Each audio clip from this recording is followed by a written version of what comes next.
El 4 de julio de 1968, en pleno invierno argentino, aproximadamente 60 niños y 4 maestros de la escuela primaria, número 33 de Crespo, Entre Ríos, presenciaron el aterrizaje de un objeto no identificado en un campo adyacente al patio escolar. El evento ocurrió durante el recreo de la mañana, a plena luz del día, y fue uno de los avistamientos ovni más masivos y mejor documentados en la historia de la ufología argentina, precisamente por involucrar a tantos testigos infantiles supervisados por adultos responsables. Crespo es una pequeña ciudad en el departamento Paraná, Entre Ríos, con fuerte herencia alemana del Volga. En 1968 tenía aproximadamente 8,000 habitantes. La escuela número 33 estaba ubicada en las afueras del pueblo, rodeada de campos agrícolas. Era escuela rural típica, edificio de una planta con aulas que daban a un patio central de tierra donde los niños jugaban durante recreos. Aquella mañana del 4 de julio, las clases habían comenzado normalmente a las 8 horas. Hacía frío, típico del invierno entrerriano, con temperatura rondando los 8 grados Celsius. El cielo estaba parcialmente nublado, pero con buena visibilidad. A las 10:30 sonó la campana para el recreo de media mañana. Los 60 niños, entre 6 y 12 años, salieron al patio bajo supervisión de 4 maestras. La señora Mercedes Carrizo, directora de la escuela de 52 años. La señorita Ana María Gómez, de 28 años. La señorita Teresa Bianchi, de 24 años, y la señora Elsa Gutiérrez, de 35 años. Los niños jugaban normalmente cuando, aproximadamente a las 10:38, varios comenzaron a señalar hacia el cielo. ¡Miren! ¡Miren!, gritaban. Las maestras miraron hacia donde señalaban los niños, y lo vieron. Un objeto descendía desde las nubes. No era avión. No era helicóptero. Era discoidal, plateado, brillante incluso bajo el cielo nublado. Descendía lentamente, con movimiento controlado, hacia un campo abierto que estaba a unos 150 metros del patio escolar, separado solo por un alambrado bajo. La señora Carrizo, como directora, inmediatamente reunió a los niños. «Todos quietos, nadie se mueve del patio», ordenó con voz firme pero calmada. Los niños obedecieron, aunque todos miraban fascinados hacia el objeto descendente. El objeto era claramente visible. Las maestras lo describieron después como discoidal, de aproximadamente 10 a 12 metros de diámetro, con superficie metálica que reflejaba luz. Tenía lo que parecía ser una cúpula en la parte superior. No emitía sonido audible, o si lo hacía, era tan bajo que no se escuchaba desde 150 metros de distancia. El objeto descendió hasta estar a aproximadamente 2 metros del suelo en el campo abierto. Permaneció flotando allí durante tal vez 30 segundos. Los niños observaban en completo silencio ahora, fascinados y algo asustados. Las maestras mantenían formación alrededor de ellos, protegiéndolos pero también observando el extraordinario evento. Entonces el objeto descendió completamente, tocando tierra. Se posó suavemente, sin levantar polvo o causar perturbación visible. Permaneció en el suelo durante aproximadamente 2 minutos. Durante ese tiempo, una de las maestras, Teresa Bianchi, corrió dentro de la escuela para llamar por teléfono a la policía. Logró contactar a la comisaría de Crespo. El oficial de guardia, sargento Raúl Benítez, al principio pensó que era broma. Pero la urgencia y seriedad en la voz de Bianchi lo convenció de que algo real estaba ocurriendo. Prometió enviar patrulla inmediatamente. Mientras tanto, en el patio, el objeto súbitamente se elevó. Ascendió verticalmente, ganando altitud rápidamente. A 50 metros de altura, se detuvo brevemente. Luego aceleró hacia el oeste, desapareciendo entre las nubes en cuestión de segundos. Total tiempo del avistamiento, aproximadamente 4 minutos. Pero fueron 4 minutos que marcarían a 60 niños y 4 maestras para el resto de sus vidas. La patrulla policial llegó 10 minutos después. El sargento Benítez y un cabo caminaron hacia el campo donde el objeto había aterrizado. Encontraron una marca, circular, de aproximadamente 8 metros de diámetro. El pasto dentro del círculo estaba aplastado, como si algo pesado hubiera presionado uniformemente. El suelo mostraba ligera depresión. Benítez tomó fotografías con una cámara Kodak que llevaba en el patrullero. Midió el círculo, tomó muestras de pasto aplastado y luego entrevistó a las maestras y a varios de los niños. Las descripciones eran notablemente consistentes.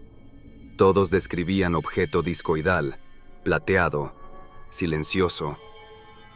Todos acordaban el tiempo aproximado del evento. Los niños más pequeños daban descripciones más simples, pero concordaban en lo esencial con las de niños mayores y maestras. La noticia se difundió rápidamente por Crespo. Para la tarde, periodistas del diario El Diario de Paraná habían llegado. Entrevistaron a testigos, fotografiaron la marca en el campo. La historia apareció en portada al día siguiente. Objeto extraño aterriza cerca de escuela rural, 60 niños testigos. La Fuerza Aérea Argentina envió investigadores 2 días después.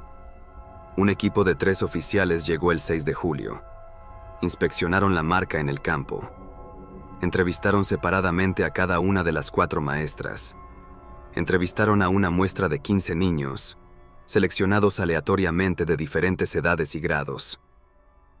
El informe militar, parcialmente desclasificado décadas después, confirmaba que múltiples testigos creíbles, incluyendo personal educativo responsable, reportaron avistamiento de objeto aéreo no identificado. El informe notaba la consistencia notable en descripciones de testigos de diferentes edades y niveles de educación.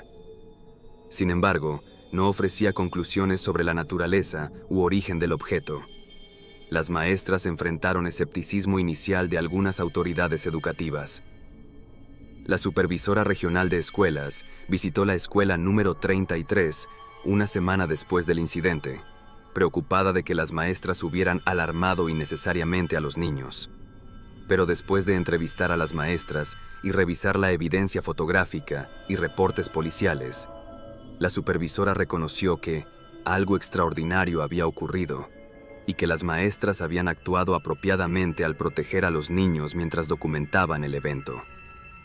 Mercedes Carrizo, la directora, mantuvo registro detallado del incidente en archivos escolares. Escribió descripción completa, recolectó dibujos que los niños hicieron del objeto y guardó copias de artículos periodísticos. Estos archivos permanecen en posesión de la escuela hasta el día de hoy. Los dibujos infantiles son particularmente interesantes. A pesar de las variaciones normales en habilidad artística según edad, todos los dibujos muestran elementos consistentes. Forma discoidal, cúpula superior, color plateado. Algunos niños dibujaron detalles adicionales como ventanas o luces, que no todos recordaban, pero la forma básica era universal. Varios de los niños que presenciaron el evento fueron entrevistados décadas después como adultos. Sus memorias permanecían sorprendentemente claras. Juan Carlos Müller, quien tenía 10 años en 1968, en entrevista de 2008 recordaba: "Nunca olvidaré aquel día. Estábamos jugando y de repente todos miramos hacia arriba. Ese objeto descendió como si fuera un ascensor invisible. Brillaba. Era hermoso, pero también daba miedo. Las maestras nos protegieron, pero también dejaron que miráramos. Creo que ellas también estaban asombradas. Cuando el objeto se fue, todos nos quedamos en silencio. Hasta los niños más ruidosos estaban callados. Sabíamos que habíamos visto algo especial". Graciela Schneider, quien tenía 8 años durante el incidente, en entrevista de 2015 reflexionó: "Algunos adultos no nos creyeron. Decían que éramos niños con imaginación activa. Pero nosotros sabíamos lo que vimos, y las maestras lo vieron también. Y la marca estaba en el campo. No fue imaginación, fue real. Y me hizo darme cuenta desde niña que el universo es más grande y extraño de lo que nos enseñan en la escuela. El caso de Crespo es significativo por varias razones. Primero, el número de testigos. 60 niños más 4 adultos responsables. No es fácil descartar tal cantidad de testimonio consistente. Segundo, la supervisión adulta. Los niños estaban bajo cuidado de maestras profesionales cuya credibilidad y responsabilidad estaban en juego. Tercero, la evidencia física. La marca en el campo fue documentada por policía y militares. Cuarto, la cobertura mediática inmediata. El evento fue reportado en tiempo real, no reconstruido de memoria años después. Escépticos han propuesto que los niños, con imaginación activa, malinterpretaron algún fenómeno ordinario y las maestras, no queriendo contradecir a tantos niños, respaldaron la historia. Pero esta explicación tiene problemas. Las maestras reportaron el evento a policía antes de que los niños hubieran tenido tiempo de conspirar en alguna historia colectiva. Y la marca física en el campo requiere explicación más allá de imaginación infantil. Otra teoría sugiere que podría haber sido globo meteorológico o dispositivo experimental que aterrizó accidentalmente. Pero globos meteorológicos no aterrizan controladamente y luego despegan verticalmente. Y ninguna agencia argentina o extranjera reconoció haber perdido dispositivo experimental en Entre Ríos en julio de 1968. La escuela número 33 de Crespo sigue operando. Ahora tiene edificio más moderno, pero está en el mismo sitio. El campo donde aterrizó el objeto fue eventualmente urbanizado. Hay casas allí ahora. Pero en archivos de la escuela, los documentos de aquel 4 de julio de 1968 permanecen. Testimonios, fotografías, dibujos infantiles, artículos periodísticos. Y cada año, cuando se discute historia local en clases, el evento inevitablemente surge. Nuevas generaciones de niños escuchan sobre el día en que algo extraordinario aterrizó junto a su escuela.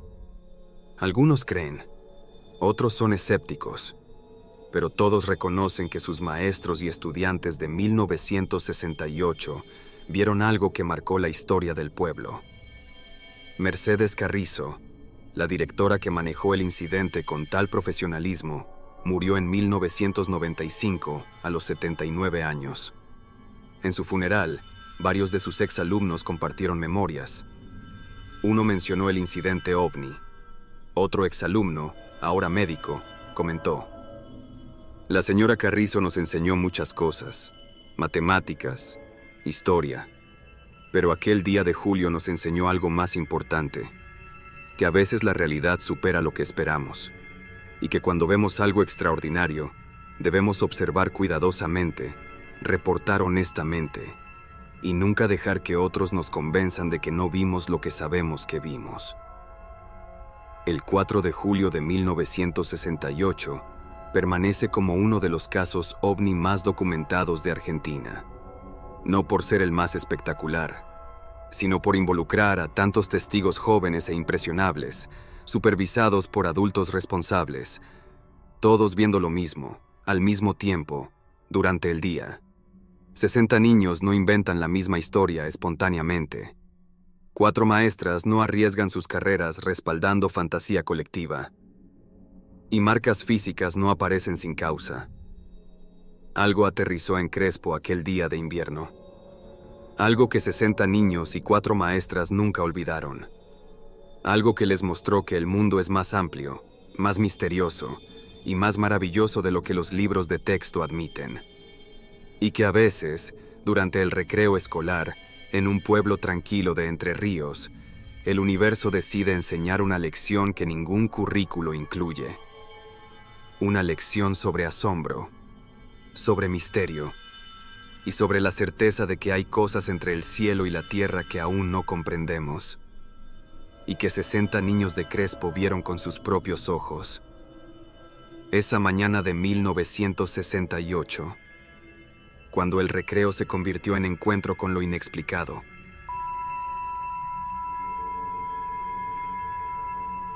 El 17 de enero de 1986, en las afueras de Villa Carlos Paz, Córdoba, un objeto no identificado aterrizó en un campo abierto, dejando marcas físicas que fueron investigadas por científicos, militares y autoridades civiles. Lo que hace este caso particularmente notable es la cantidad de evidencia física documentada, los múltiples testigos independientes y el hecho de que las marcas permanecieron visibles durante meses después del incidente.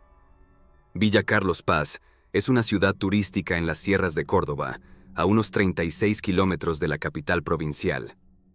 En enero, pleno verano argentino, la ciudad está llena de turistas. Aquella noche del 17 de enero era calurosa, con cielo despejado y luna casi llena proporcionando buena visibilidad. Alrededor de las 23:15 horas, varios residentes de la zona de los Puentes, un área semirural al norte de Villa Carlos Paz, notaron luces inusuales en el cielo. No eran aviones. Las luces se movían de manera errática, deteniéndose y acelerando de formas que no coincidían con aeronaves convencionales. Pedro Ríos, de 52 años, propietario de una pequeña granja en la zona, estaba en su patio cuando vio las luces descender. Al principio pensó que era un helicóptero en problemas, pero a medida que las luces se acercaban, se dio cuenta de que estaba equivocado. El objeto descendió en un campo abierto a aproximadamente 200 metros de su casa. Ríos lo describió como discoidal, de unos 12 a 15 metros de diámetro, con luces brillantes en su perímetro que rotaban lentamente. El color de las luces variaba entre blanco, azul y naranja. El objeto emitía un zumbido grave, como el sonido de un transformador eléctrico de alta tensión.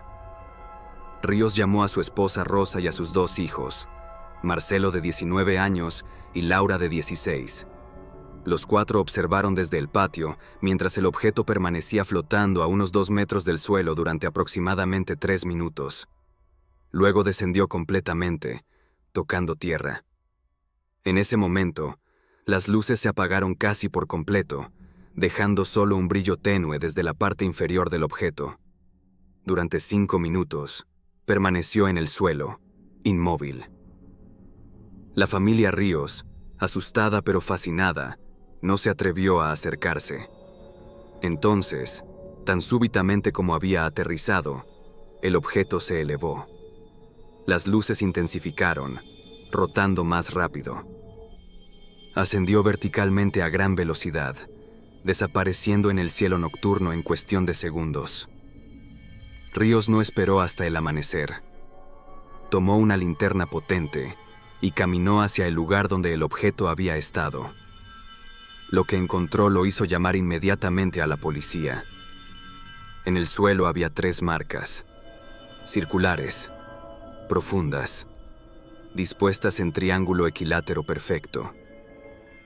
Cada marca medía aproximadamente 40 centímetros de diámetro y había hundido la tierra unos 8 centímetros. El pasto dentro de las marcas estaba completamente chamuscado, negro, convertido en ceniza. El suelo dentro de las marcas estaba compactado con fuerza extrema, como si algo increíblemente pesado hubiera presionado. La policía de Villa Carlos Paz llegó alrededor de la 1:30.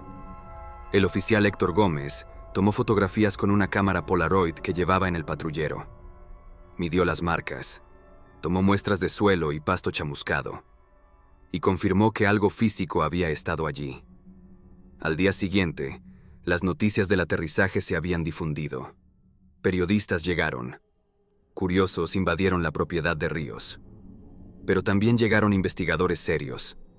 El doctor Roberto Banchs, investigador ovni argentino reconocido, viajó desde Buenos Aires. Llegó el 19 de enero con equipo de medición. Encontró que las 3 marcas formaban un triángulo equilátero con lados de exactamente 4,3 metros. La precisión geométrica era notable. Banchs tomó muestras adicionales de suelo. Analizadas después en laboratorio de la Universidad Nacional de Córdoba, mostraron alteraciones químicas consistentes con exposición a calor extremo, estimado en más de 800 grados Celsius. El análisis también detectó niveles ligeramente elevados de radiación, no peligrosos pero anómalos comparados con suelo circundante. El pasto chamuscado dentro de las marcas fue analizado por un botánico. Las células vegetales mostraban daño por calor intenso aplicado rápidamente.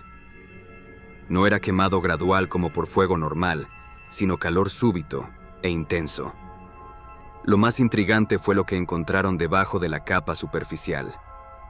A 15 centímetros de profundidad, el suelo mostraba señales de haber sido sometido a presión extrema. La estructura granular de la Tierra había sido alterada, compactada a densidad mucho mayor que el suelo circundante. Geólogos estimaron que producir tal compactación requeriría presión de al menos 50 toneladas por metro cuadrado. Durante los días siguientes, más testigos se presentaron. Una pareja que conducía por ruta cercana aquella noche reportó haber visto luces brillantes descendiendo hacia la zona de los puentes. Un grupo de campistas en las sierras cercanas fotografió luces extrañas en el cielo aproximadamente a la misma hora. La Fuerza Aérea Argentina envió personal para investigar. Un equipo de 2 oficiales llegó el 22 de enero. Inspeccionaron las marcas. Entrevistaron a la familia Ríos. Tomaron sus propias muestras y fotografías. El informe militar, parcialmente desclasificado años después, reconocía que evidencia física consistente con aterrizaje de objeto de masa significativa había sido encontrada. Sin embargo, el informe no especulaba sobre la naturaleza u origen del objeto, simplemente documentando los hechos observables. Las marcas permanecieron visibles durante meses. El pasto dentro de las marcas no volvió a crecer durante casi un año. Cuando finalmente creció, era de color y textura diferentes al pasto circundante. Incluso años después, si sabías dónde mirar, podías distinguir el área afectada. El caso atrajo atención de investigadores internacionales. El Dr. Jacques Vallée, astrofísico francés y prominente investigador OVNI, mencionó el caso de Villa Carlos Paz en uno de sus libros como ejemplo de aterrizaje OVNI, con evidencia física sólida. Escépticos propusieron explicaciones alternativas. Algunos sugirieron que las marcas podrían haber sido creadas con herramientas por la familia Ríos como engaño, pero esta teoría tenía problemas. Primero, crear compactación de suelo a tal profundidad y densidad requeriría maquinaria pesada, no disponible para una familia de granjeros. Segundo, producir el nivel de calor necesario para las alteraciones químicas observadas requeriría equipo especializado. Tercero, múltiples testigos independientes reportaron luces en el cielo aquella noche. Otra explicación propuesta fue que un helicóptero había aterrizado allí. Pero helicópteros dejan patrones de marcas diferentes, generalmente 2 patines paralelos, no 3 puntos en triángulo, y no producirían compactación de suelo ni alteraciones químicas observadas. La familia Ríos nunca buscó publicidad o ganancia del incidente. Pedro Ríos repetidamente rechazó ofertas de medios para entrevistas pagadas. «Solo queremos que la gente sepa que algo real pasó aquí», dijo en una de las pocas entrevistas que concedió. «No buscamos fama, no inventamos nada. Vimos lo que vimos y las marcas están ahí para quien quiera verlas». Marcelo Ríos, el hijo, quien tenía 19 años durante el incidente, se convirtió después en ingeniero. En entrevista de 2015, reflexionó: «Estudié ingeniería en parte porque aquel evento me hizo querer entender tecnología avanzada. Si lo que vimos aquella noche era una nave, era tecnología décadas o siglos adelante de lo nuestro. Quería comprender cómo podría funcionar. Todavía no lo sé, pero sé que fue real». El terreno donde ocurrió el aterrizaje eventualmente fue vendido y desarrollado. Ahora hay casas allí. Las marcas físicas ya no son visibles, pero las fotografías permanecen. Las muestras de suelo están archivadas, los reportes científicos están documentados, y los testigos, ahora mayores, mantienen consistentemente sus relatos. El caso de Villa Carlos Paz de 1986 es considerado por investigadores serios como uno de los aterrizajes ovni mejor documentados en Argentina. Combina testimonio de testigos múltiples, evidencia física analizada científicamente y documentación oficial por autoridades civiles y militares. No todos los casos ovni tienen tal nivel de evidencia. Muchos son solo avistamientos de luces distantes. Pero Villa Carlos Paz fue diferente. Algo aterrizó, algo pesado, algo que generó calor extremo, algo que dejó marcas que desafiaron explicación convencional. Y eso lo convierte en algo más que historia de luces en el cielo. Es evidencia física de que algo extraordinario ocurrió en las sierras de Córdoba una noche de verano de 1986. Algo que vino del cielo. Aterrizó y se fue, dejando solo preguntas y marcas en la tierra que testimonian su visita. Las sierras de Córdoba siguen siendo populares entre turistas y residentes. Villa Carlos Paz crece cada año. Nuevas casas, nuevos caminos. Pero quienes estuvieron allí en 1986 no olvidan.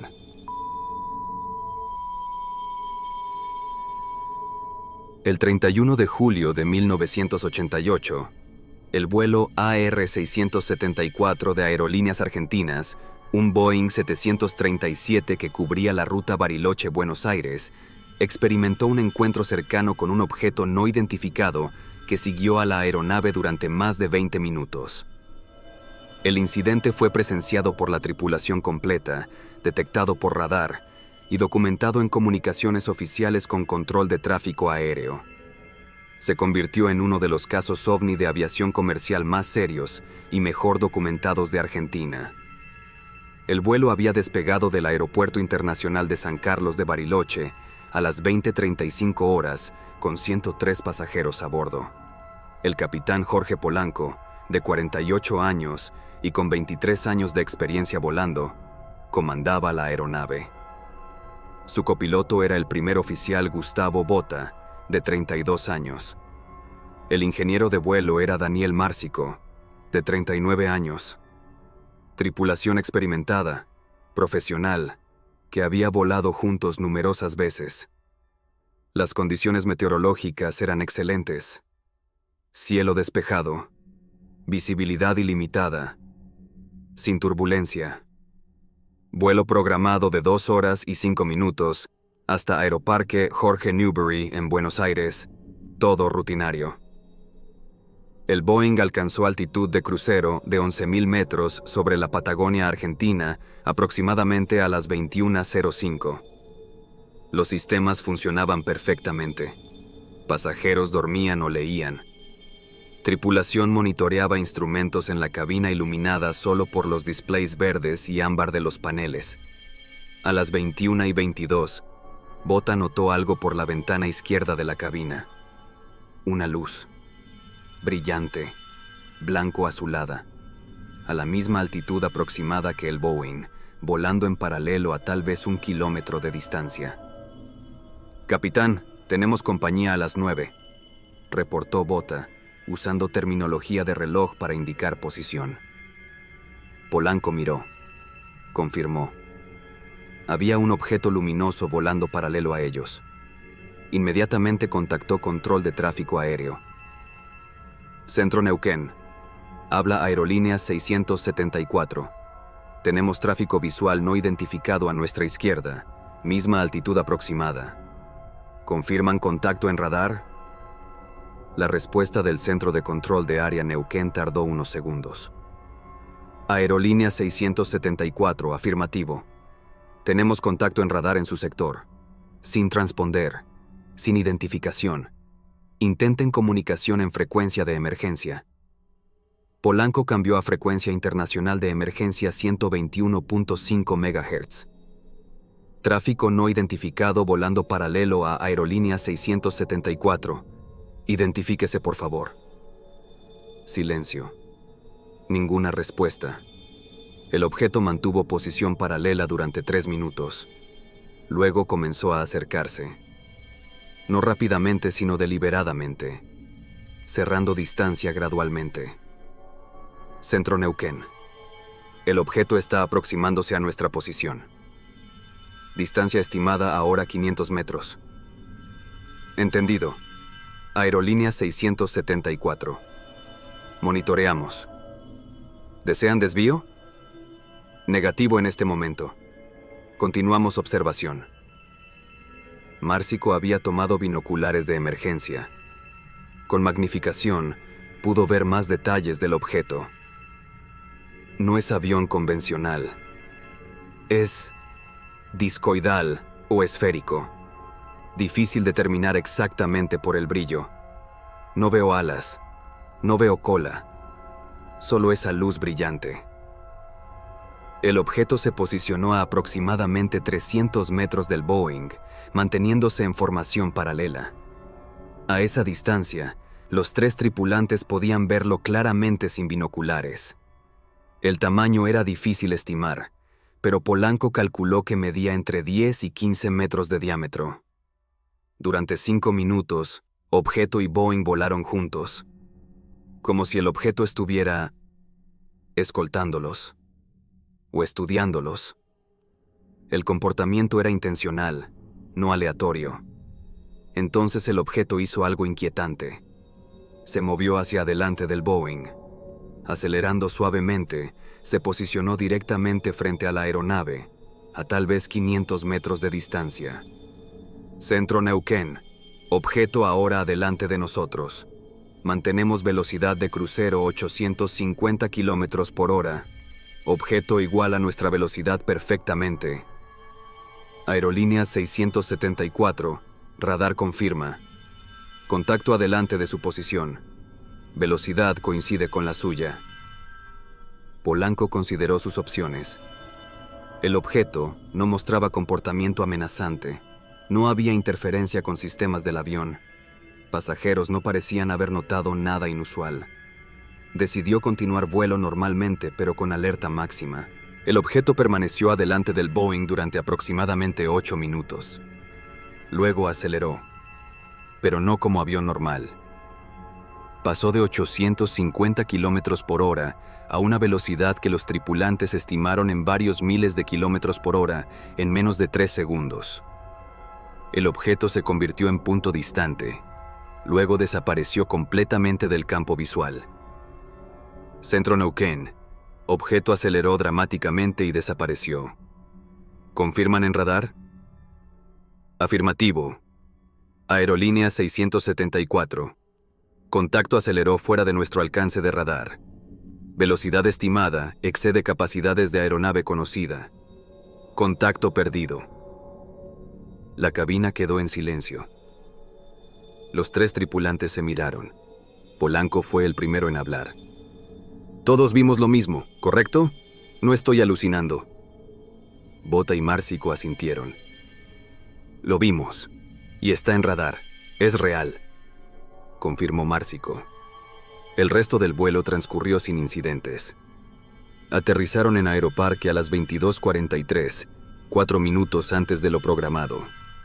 Los pasajeros desembarcaron normalmente, sin saber del encuentro extraordinario que había ocurrido a 11.000 metros de altitud. Pero para la tripulación, la noche apenas comenzaba. Fueron retenidos para debriefing por supervisores de aerolíneas argentinas y representantes de la Fuerza Aérea Argentina. Durante 3 horas, relataron lo ocurrido. Sus descripciones eran consistentes, detalladas, profesionales. Las grabaciones de voz de cabina fueron analizadas. Las comunicaciones con control de tráfico aéreo fueron revisadas. Los datos de radar del Centro Neuquén fueron examinados. Todo corroboraba el relato de los tripulantes. Un objeto no identificado había volado junto a un vuelo comercial durante más de 20 minutos. Había igualado su velocidad. Se había posicionado en formación. Había acelerado a velocidades imposibles para aeronaves convencionales. Y todo esto había sido detectado por radar, no solo observado visualmente. El informe oficial, completado una semana después, reconocía el incidente, pero ofrecía pocas explicaciones.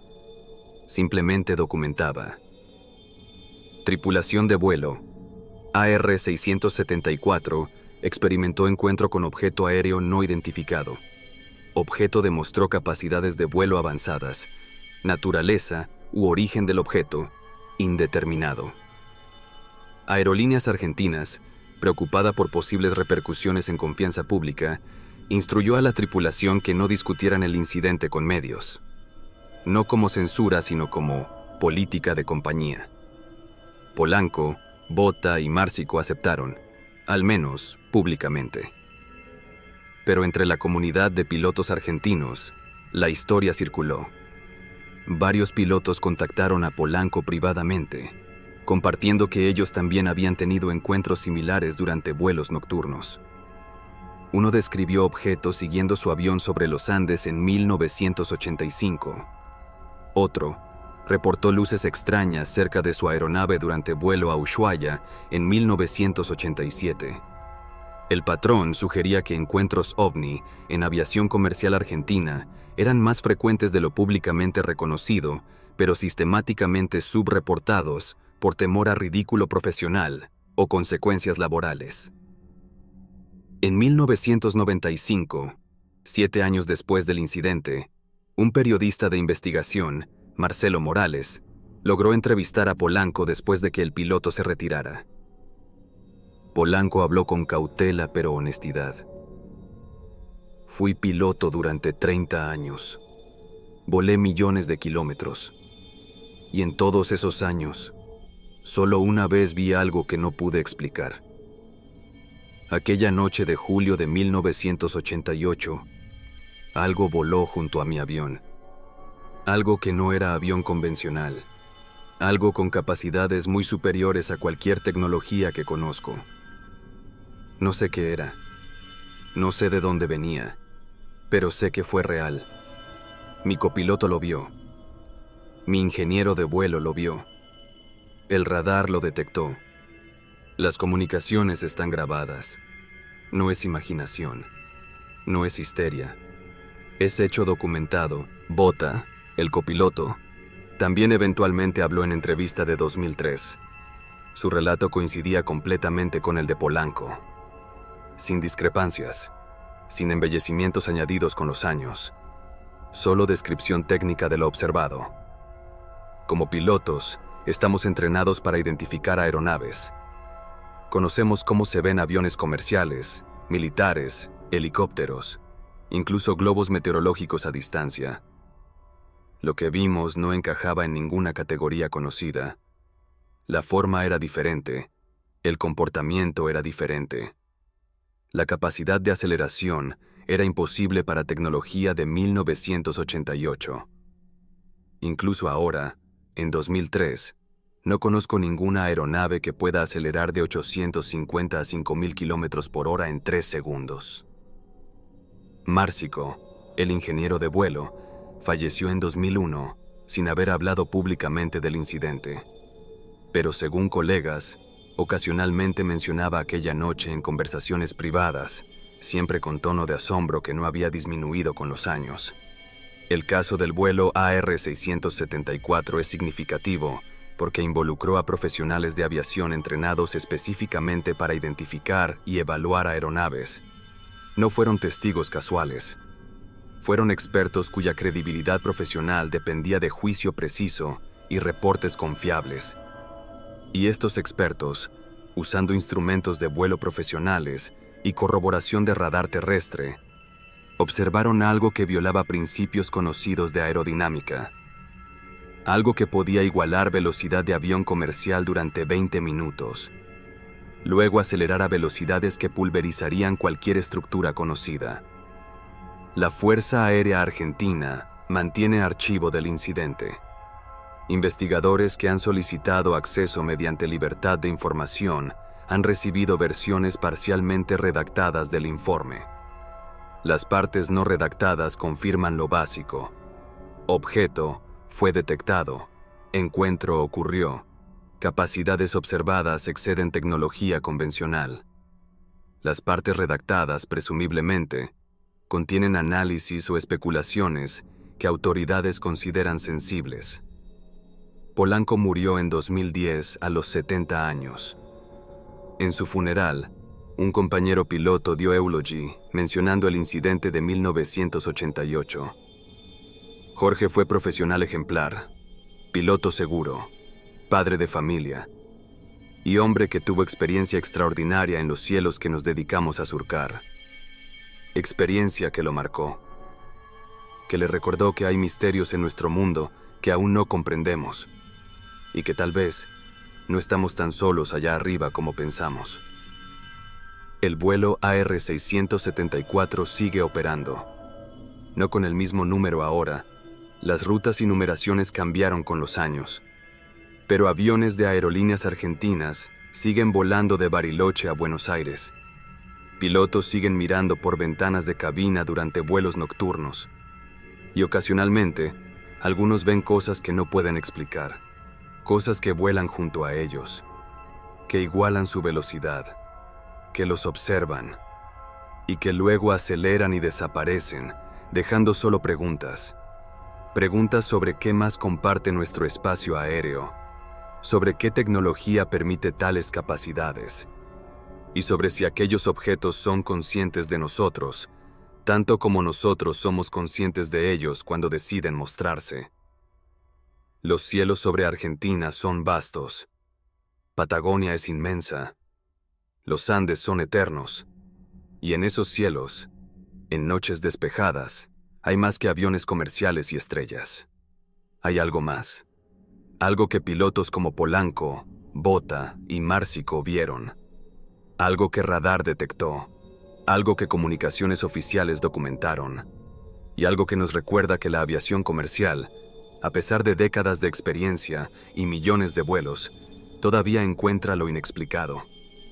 En la noche del 31 de julio de 1988, sobre la Patagonia Argentina, a 11.000 metros de altitud, un Boeing 737 no voló solo. Fue acompañado, observado, escoltado, por algo que venía de más allá de nuestro entendimiento, y que dejó 3 pilotos profesionales con certeza absoluta de que hay más en nuestros cielos de lo que admiten nuestros manuales de aviación.